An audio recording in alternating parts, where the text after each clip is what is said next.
বন্ধুরা কেমন আছো? আমার আরও একটা নতুন ভিডিওতে তোমাদের সবাইকে স্বাগত। আজকে আমার পাপার ফার্স্ট বার্থডে, তো আমরা তার জন্য যাচ্ছি সকাল সকাল রেডি হয়ে পুজো দিতে দক্ষিণেশ্বর যাচ্ছি আমরা। তো আমরা কিন্তু দক্ষিণেশ্বরে বাইকে করে যাচ্ছি, যেহেতু আমাদের যেখানে থাকি সেখান থেকে ডিস্টেন্স খুব একটা নয়, তার জন্যই আমরা বাইকে চলে যাচ্ছি। আর দেখো, যেহেতু পাপার ফার্স্ট বার্থডে তার জন্য তো পুজো দিতে হবে।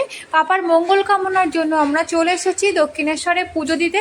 পাপার আজ বার্থডে, তো তোমরা সবাই আশীর্বাদ করো আমার পাপা যেন খুব বড় একজন মানুষ হয়, অনেক বড় হয় আমার পাপা। তোমরা সেই আশীর্বাদই করো। এখন আমরা চলে এসেছি দক্ষিণেশ্বর, এখন আমরা গেটে আছি। তারপরে বাইকটাকে পার্কিং করতে হবে, বাইকটাকে পার্কিং করে তারপরে আমরা পুজো দিতে যাব। আগে পুজো দেবো, না হলে তো 12টার আগে গেট বন্ধ হয়ে যাবে, তার জন্য আগে পুজো দিয়ে নেব, তারপরে অন্য কিছু। এমনিতেও আমাদের আসতে অনেকটা লেট হয়ে গেছে। আর দেখো, এবার আমাদেরকে ব্যাগ আর আমাদের ফোনটাকে রাখতে হবে, ব্যাগটা রেখে তারপরে আমাদেরকে ঢুকতে হবে পুজো দিতে, না হলে আমাদেরকে কিন্তু যেতে দেবে না।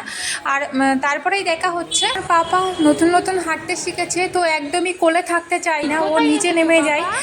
কারণ ও নিচে নেমে দুষ্টু করবে, হাঁটবে, তার জন্যই কিন্তু ও নিচে নামতে চাই। আমাদের পুজো দেওয়া হয়ে গেছে, এবার আমরা একটু ঘুরেই বাড়ি চলে যাব। আমরা এখানে আর থাকবো না।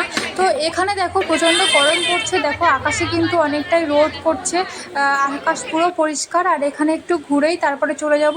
তো দেখো, এখানে থাকতে খুবই ভালো লাগে, শান্তি লাগে একটা। কি করব, তাও চলে যেতে হবে, পাপা যেহেতু অনেকটাই কষ্ট পাচ্ছে।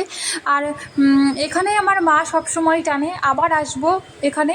আমরা দক্ষিণেশ্বরকে টাটা করে আমরা কিন্তু বাড়ি চলে যাচ্ছি। আর দেখো, এখন হচ্ছে রাতের বেলায় পাপার বার্থডে কেক সেলিব্রেশন হচ্ছে, কেক কাটা হয়েছে। তো পাপা নিজে নিজে কেটে নিজে নিজে খাওয়া শুরু করে দিয়েছে, যেহেতু কেউ আসতে পারেনি পরের দিন কালী পুজো, তার জন্য কিন্তু কেউ আসেনি। আর দেখো, এখন আমার পাপা গানের সঙ্গে সঙ্গে নাচও করছে। এর মতন ভিডিও এই পর্যন্তই, দেখা হচ্ছে পরের কোনো ভিডিওতে।